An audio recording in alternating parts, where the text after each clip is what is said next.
আসসালামু আলাইকুম রহমতুল্লাহ। খুব গুরুত্বপূর্ণ একটা ক্লাস, যেটা আপনারা মিস করলে তো মিস করবেন।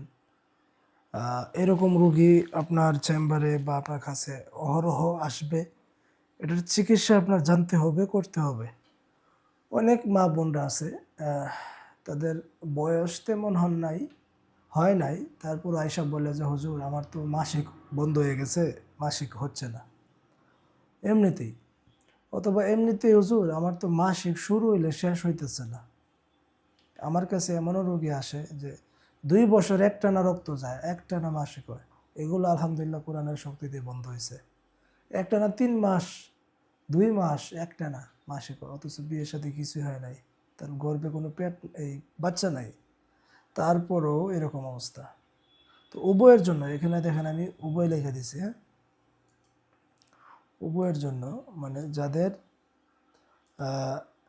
হায়াজ নেফাস বন্ধ হয়ে যায় এবং যাদের হায়াজ নেফাস হয় না, মাসিক হয় না, আবার যাদের মাসিক বন্ধ হয়ে যায়, আবার যাদের মাসিক বেশি হয়েছে, 3 থেকে 7 দিন হওয়ার কথা, এটা হয়ে যায় 15 দিন, 20 দিন, 1 মাস, 3 মাস।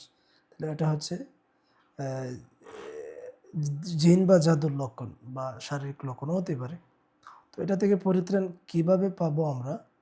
1 নাম্বার, আমি যে পদ্ধতি বলে দিচ্ছি সেটা হচ্ছে মেহেদি পাতা। আপনি মেহেদি পাতা বাইটা রস খাবেন 7 দিন, 1 চামচ করে।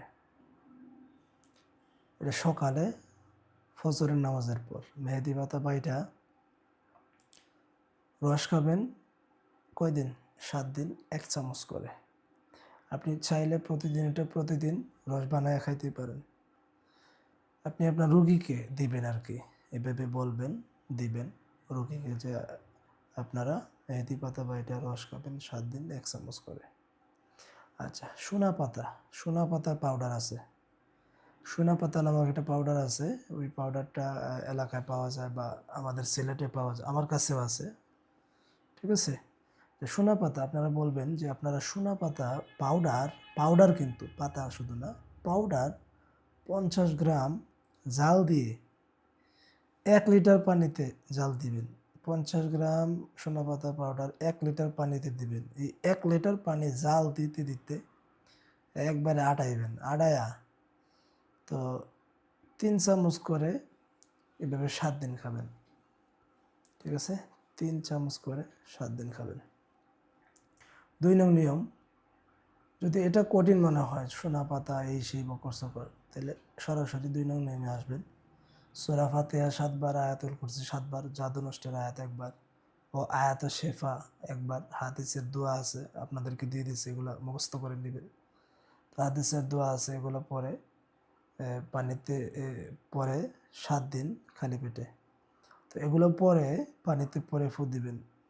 পুকুরের পানি হোক বা ঝর্ণার পানি হোক, মসজিদের পানি হোক, অথবা জমজমের পানি হোক, আপনারা চেষ্টা করবেন মসজিদের পানির মধ্যে এগুলা পরে ফু দেয়া দিবেন। বলবেন 7 দিন খাবেন খালি পেটে ফজরের নামাজের পরে, মিশায়া মিশায়া।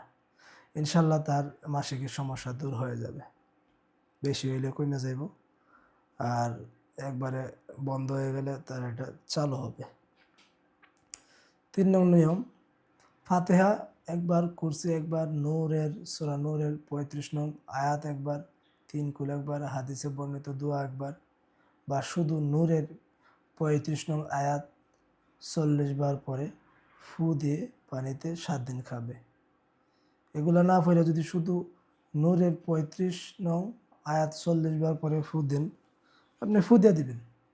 সূরা নূরের 35 নং আয়াত 40 বার পরে পানিতে ফু দিয়ে দিবেন। এই পানিটা খাইব 7 দিন। ইনশাল্লাহ তার মাসিক যদি না হয় মাসিক হবে, আর মাসিক যদি বন্ধ হয়ে যায় চালু হবে, আর অতিরিক্ত হইলেও বন্ধ হবে, মানে এটা ন্যাচারালি চলে আসবে আর কি।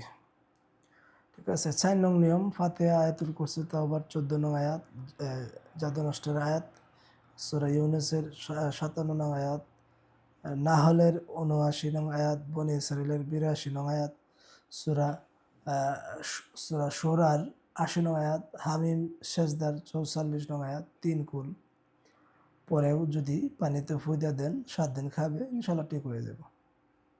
আচ্ছা, আজকে এই পর্যন্তই এই ক্লাসটা। ইনশাআল্লাহ পরবর্তীতে দেখা হচ্ছে ইনশাআল্লাহ। আসসালামু আলাইকুম।